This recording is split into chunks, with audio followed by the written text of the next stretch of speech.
Salve Maria a todos, um bom dia, Reverendo Padre, caríssimos fiéis que nos acompanham e seguem no canal do nosso seminário.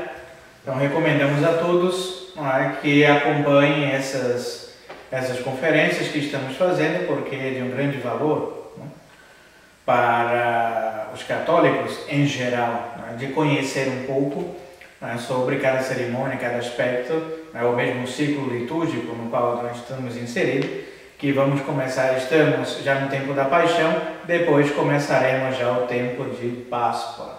Então entender um pouco tudo isso, sobretudo no meio tradicional, na missa tradicional, porque às vezes é um pouco tudo muito complicado, difícil ter material sobre o tema, e também toda essa questão do latim, muitas vezes os fiéis não conseguem acompanhar bem. Então fazemos esse tipo de vulgarização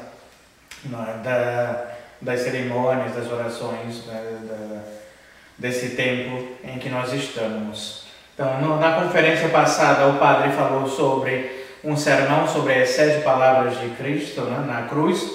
Nós temos aqui à disposição, na nossa loja do seminário, as 7 palavras de Nosso Senhor Jesus Cristo na cruz. Também publicado pelo pessoal do Obras Raras, do Catolicismo, editora Realeza. Então essa obra é de São Roberto Bellarmino. Então o padre normalmente faz os seus sermões baseados sobretudo em São Roberto Bellarmino e outros autores que escreveram sobre o tema. Então quem desejar para fazer sua meditação diária pode adquirir aqui conosco. É só entrar em contato aí com o seminário e nós mandamos pelo correio. Então, Padre, estamos já no Sábado Santo, na vigília. Então, há uma série de perguntas já que os fiéis têm feito. A primeira de todas elas é o horário, porque a vigília não é feita à noite, como o modernismo modificou, e creio que também a liturgia restaurada voltou com essa questão, às vezes faziam de madrugada ou meia-noite, não sei como, e ordinariamente fazemos ou pela manhã ou pós-meio-dia, ou depois do meio-dia, ou seja, durante o dia ainda. São algumas dúvidas.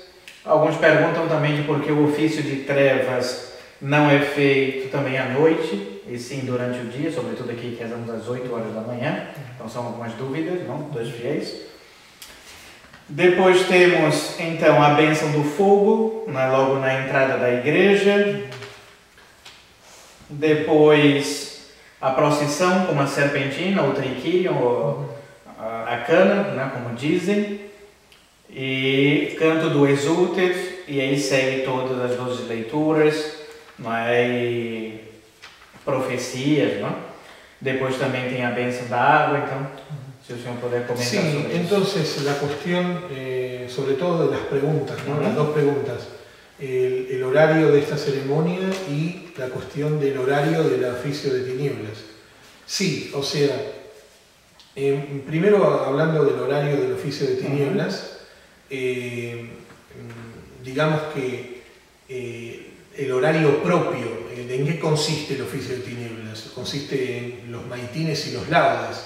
El horario propio de los maitines es la madrugada, es verdad, son los nocturnos, ¿no? Pero digamos que ahí hay dos cosas, ¿no? Primero está la cuestión de que quién es el que guarda, por supuesto que es el ideal, el horario ¿no? de la noche, incluso algunos anticipan, se puede de hecho anticipar, pero ese ideal del horario de la madrugada es guardado por básicamente los conventos, los monasterios, que son los que están dedicados más propiamente dichos al canto del oficio, ¿no? Estudian y cantan, y hay comunidades enteras dedicadas básicamente a eso, al oficio divino. Pero no solamente están los monasterios, los fieles entenderán, ¿no? Además de los monasterios existen las parroquias con el clero secular, y evidentemente que si se hiciera en la madrugada, ¿no? ¿Quién podría participar, ¿no? Entonces hay dos temas, ¿no? Que está el clero secular, que no está particularmente dedicado al canto, me refiero a eso, al canto del oficio divino, como sí las comunidades, y el padre secular reza el oficio tratando de más o menos guardar, digamos, en lo posible ese ideal, pero lo hace en medio de sus actividades, buscando el horario en el que puede hacerlo. Y lo mismo, y por eso digo, y si queremos que las fieles participen, tiene que ser en un horario más o menos, tampoco es a veces fácil, ¿no?, asistir, pero se debe a esto, a la cuestión del horario, para que los fieles entiendan, ¿no?, el oficio del horario del oficio de tinieblas.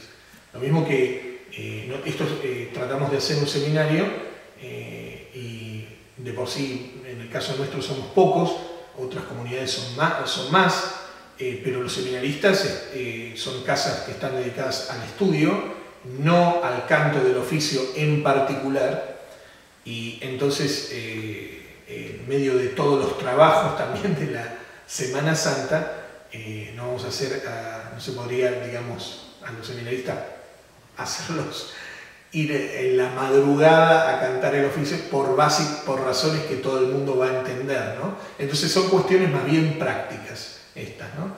Y la otra cuestión es una cuestión un poco más compleja del horario de esta ceremonia. Es verdad que en algún momento lo hemos dicho, creo, es verdad que si tomamos, cualquier fiel lo puede hacer, ¿no?, toma un misal y revisa esta ceremonia, que sea de Pío XII o de Sergio X, va a encontrar que se habla todo el tiempo de la noche, porque esta es la noche en que los hebreos abandonaron Egipto, ¿no?, y fueron hacia la tierra prometida, escapando del faraón, ¿no? Esta es la noche en que resucitó Cristo, el Exulten está lleno de esta mención, ¿no?, es la noche sagrada de la Pascua. Entonces es verdad que a los fieles les puede sorprender y por qué entonces ustedes, o en la liturgia de San Pío X, es más bien de día, ¿no? Digamos que la cuestión del horario tiene que ver con, primitivamente, esta liturgia se llama Vigilia Pascual, ¿no? Entonces, primitivamente, la iglesia primitiva le daba mucha importancia a todo lo que son las vigilias. ¿En qué consistían esas vigilias? Bueno, había ciertos días, por ejemplo, la vigilia del domingo, que los fieles se reunían para el culto y pasaban toda la noche en oración, literalmente. De hecho, en los Hechos de los Apóstoles, las epístolas de San Pablo, se menciona al pasar esta costumbre. ¿Qué vestigio quedó en la liturgia de esto? Bueno, ustedes habrán visto que existen las 4 témporas en diferentes tiempos litúrgicos del año. Y también habrán visto que, sobre todo el sábado de témporas, suele tener muchas lecturas. Y eso viene de esta época, ¿no?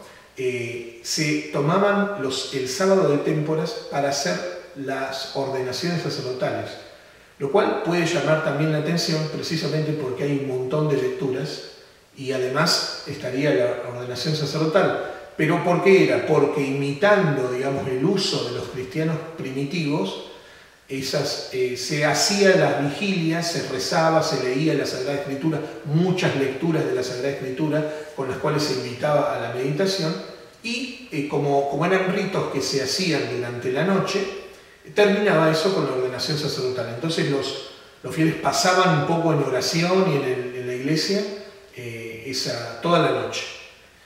Y la vigilia de Pascua viene de esto también, ¿no?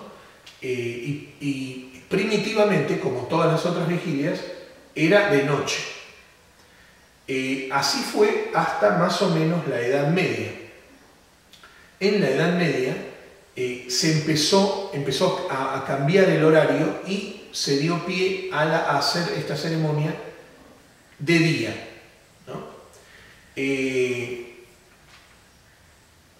Digamos que la rúbrica exactamente dice después de nona, ¿no? Nona aparentemente se anticipa en el día del Sábado Santo y por eso queda más o menos hacia el mediodía, ¿no? esta liturgia.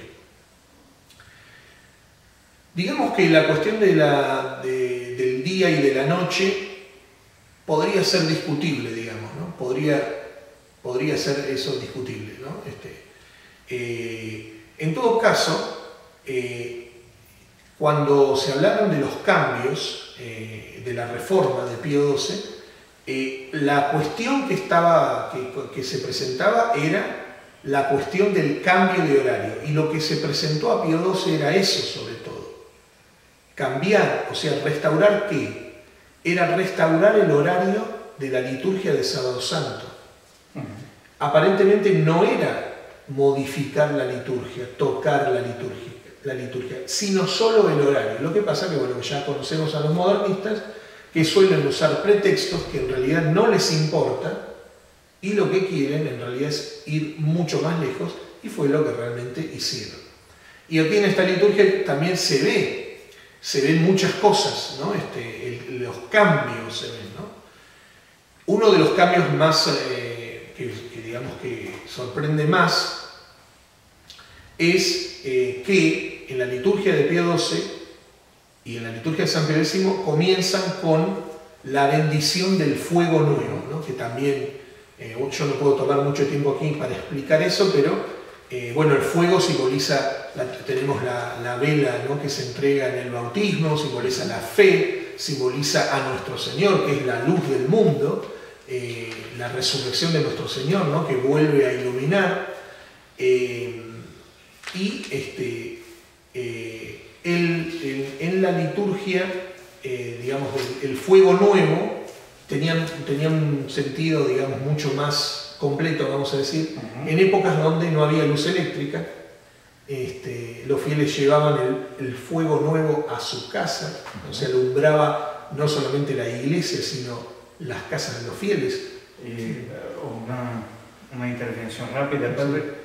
Yo me enteré también de que algunas comunidades religiosas, la lamparina del Santísimo se alumbraban con este fuego y lo mantenían durante todo el año.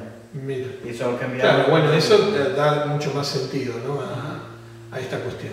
Pero lo que quería señalar entre una liturgia y la otra era que en la liturgia de Pío XII tenemos el cirio pascual afuera, y el diácono, que es el que va a cantar el Exultet, entra con el cirio pascual para los 3 Lumen Christi que corresponden a esas 3 genuflexiones que se hacen, ¿no? Digamos, para el que no esté muy familiarizado con la liturgia, bueno, que mire el misal, ¿no? Y podrá ver este orden.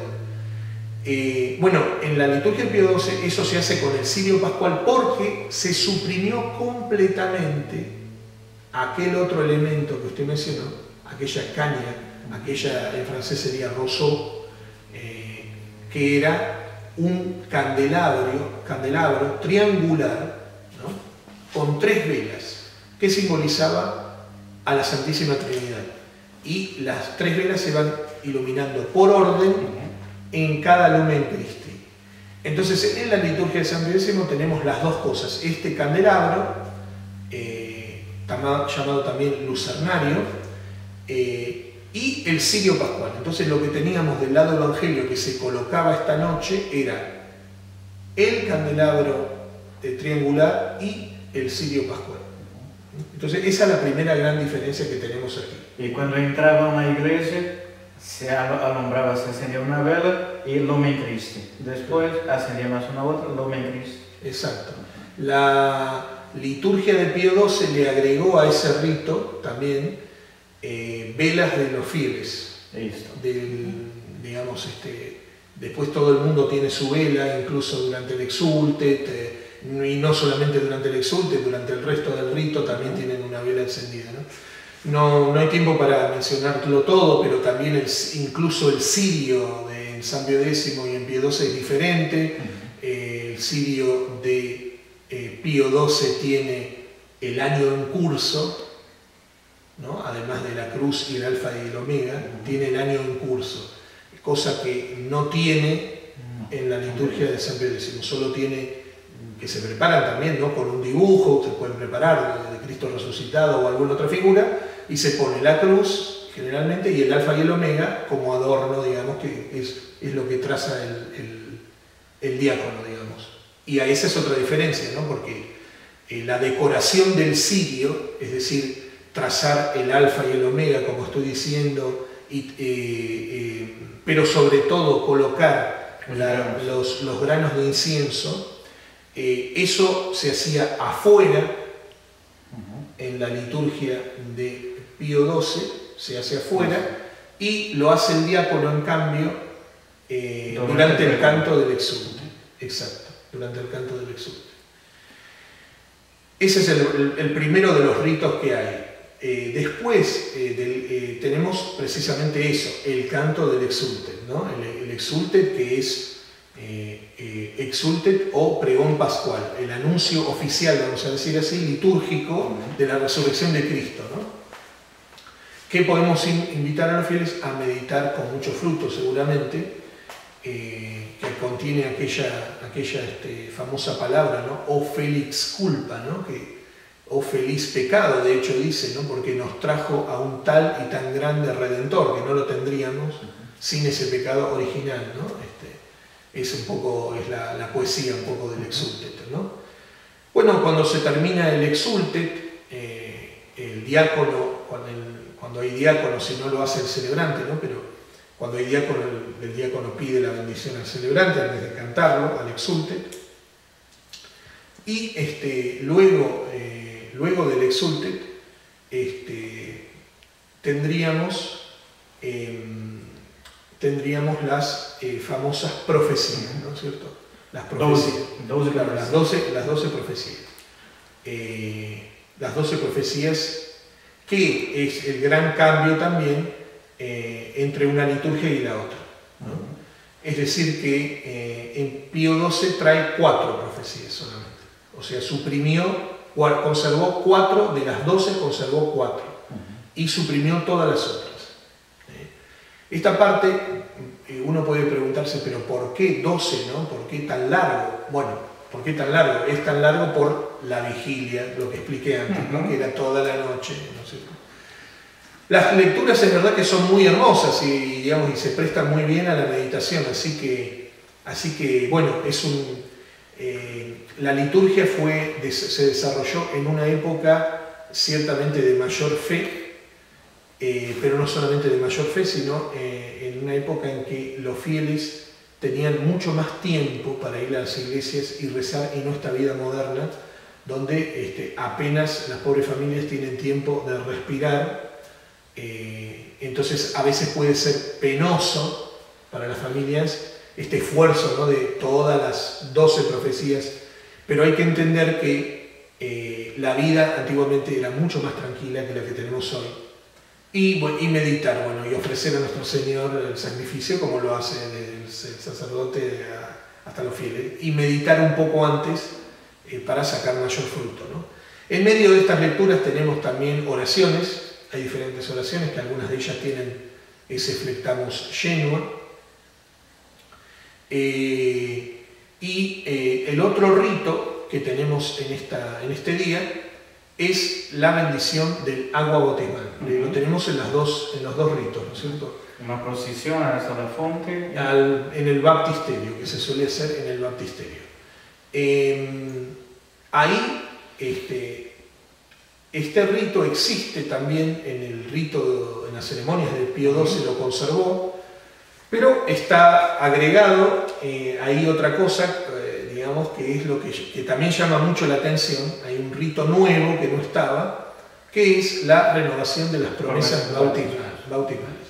Y es una de las cosas que a mí me chocaba, aún sin conocer, sin tener demasiado conocimiento, me solía chocar porque resulta que es una liturgia muy solemne, una y otra también son muy solemnes, pero en medio de toda esa solemnidad, ¿no? Del fuego nuevo, del exultet y todas estas cosas misteriosas, digamos, de la noche de Pascua o de la vigilia pascual, de pronto apareció el vernáculo, ¿no? En el día más solemne del año, con la ceremonia más solemne del año, resulta que el latín, en un momento, el rito queda relegado y apareció el vernáculo con la renovación de las promesas del bautismo. Por supuesto, la gente que escucha, los fieles que escuchan, puede decir, ¿pero qué tiene de malo? renovar las promesas del bautismo, no es algo bueno, no es algo meritorio hacerlo al día de Pascua, que además es el día en que se suelen hacer bautismos, antiguamente se hacían los bautismos de los catecúmenos. ¿Qué tiene de malo? Bueno, en realidad lo que tiene de malo es siempre la intención de los modernistas que hicieron esto. Esa es la cuestión. De introducir. Exacto. A ellos ciertamente que no les importaba en realidad todo este carácter edificante, digamos, no les importaba, sino que utilizaron de nuevo pretextos, ¿no? Tras la edificación que produciría el rito, en realidad estaba la intención de imponer la mayor cantidad de vernáculo que se pueda y de a poco, ¿no es cierto? Es lo que usted habló en las otras conferencias de la cenicia, ¿no? Que ponían que después Exacto. Entonces está este rito, ¿no? Que se bendice las fuentes bautismales, el agua bautismal se va preparando, ¿no? Y antes de que se transforme en agua bautismal propiamente dicha, cuando el celebrante va a echar los santos óleos dentro del agua, y ahí será agua bautismal, antes de eso, después de que cantó todo un rito de bendición de esta agua, el celebrante, dice el rito, separa un poco del agua, de ese agua pascual, que se va a utilizar para el vidiaquam del domingo de Pascua, incluso para que los sacerdotes hagan la bendición pascual de las casas, como se suele hacer todavía hoy por algunos sacerdotes. Algunos fieles también llevan el agua, etc., ¿no? Entonces, ese es un poco el rito, ¿no? La bendición del agua bautismal, la bendición del agua pascual. Y esta ceremonia, esta parte primera, antes de la misa, se cierra con el canto de las letanías de los santos. Y allí también se hacen bautismos, todo, ¿no? Claro, como mencionamos antes, en la iglesia primitiva tenían a los catecúmenos, estos adultos que se estudiaban el catecismo durante toda la cuaresma y la noche de Pascua eran bautizados. Cosa que está indicado como el día perfecto para hacerlo, ¿no? Para bautizar especialmente adultos, ¿no? Y el rito, como digo, se cerraba esta primera parte antes de la misa con el canto de las letanías de los santos, la diferencia aquí es que entre una liturgia y la otra es que hay dos cosas, ¿no? En la liturgia de San Pío X el celebrante se postra durante el canto de las letanías. Esto no sucede en la liturgia renovada, digamos. Y otra cosa es que en la liturgia de San Pío X las letanías de los santos se suelen doblar. Se hace cada invocación 2 veces. Por ejemplo, Santa María, ora pro nobis, Santa María, ora pro nobis, ¿no? Y cosa que tampoco sucede en la liturgia renovada, digamos, ¿no? Y bueno, esta ceremonia se termina con la misa de Pascua, la misa propiamente de la Pascua. De gloria, dita de gloria. Exacto. Y ahí no hay demasiadas diferencias entre una liturgia y la otra. Lo que sí podemos marcar es que como la liturgia de San Pío X, estamos diciendo que más o menos el mediodía del Sábado Santo se hace esta ceremonia, se suele terminar con el canto de vísperas, que está muy reducida. Esas vísperas están reducidas a un salmo y inmediatamente la antífona del Magnificat y la oración, ¿no? Y con eso se termina el rito. En la liturgia de Pío XII no tenemos en las vísperas, sino tenemos laudes, porque como es de noche, ¿no? Y hacia la madrugada, lo que se anticipa serían las laudes, no las vísperas. Las vísperas tienen sentido porque la ceremonia esta va a estar terminando casi antes de la tarde, digamos. Entonces están las vísperas, la otra, como se termina en la madrugada, colocaron laudes, ¿no? Después solamente digo esto, ¿no? También la otra diferencia que puede haber por aquí, que aparece también en la Semana Santa, es la cuestión de los salmos de Bea, ¿no? La reforma que hizo este texto el texto del Salterio, traducido por el cardenal Bea de los originales hebreos, que aunque podemos decir que, digamos, desde el punto de vista técnico, quizás sea más correcta esa traducción, sin embargo, está en completa oposición con todo el resto de la estructura litúrgica y en especial del gregoriano, que está creado con la Vulgata. Claro. Entonces eso es como que no entra en ningún lado, ¿no? Bueno, esa es más o menos, para cerrar, sería la liturgia del Sábado Santo. Y ahí, Padre, en la misa también se vuelven a sonar las campanas, se descubren las imágenes, todo eso. Exacto, en la misa de Pascua eso se hace en el Gloria. El sacerdote, dije antes que en las letanías de los santos se va de la iglesia, también sucede en la liturgia de San Pío X, solo que en la liturgia de Pío XII directamente se va en un determinado momento, y las letanías se cantan más bien de joelos, de rodillas.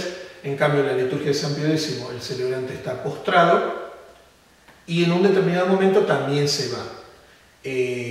Cuando el sacerdote se va, el altar es preparado para la misa, solo que las imágenes permanecen veladas, como usted dijo, hasta el canto de Gloria, donde se tocan las campanas, vuelven a sonar las campanas que no habían sonado. El órgano. Claro, que no habían sonado las campanas desde, recordemos, desde la liturgia de la Quinta Feria Santa del Jueves Santo, ¿no? Así que esa sería la liturgia del Sábado Santo. Perfecto, Padre. Y la liturgia del domingo sigue misa normal. Claro, la liturgia del domingo es una misa normal. El rito que se hace es que toma el vidiacuan, toma el lugar de las perches. El Angelus es reemplazado por el Regina Coeli, ¿no? Que es el canto de estos días.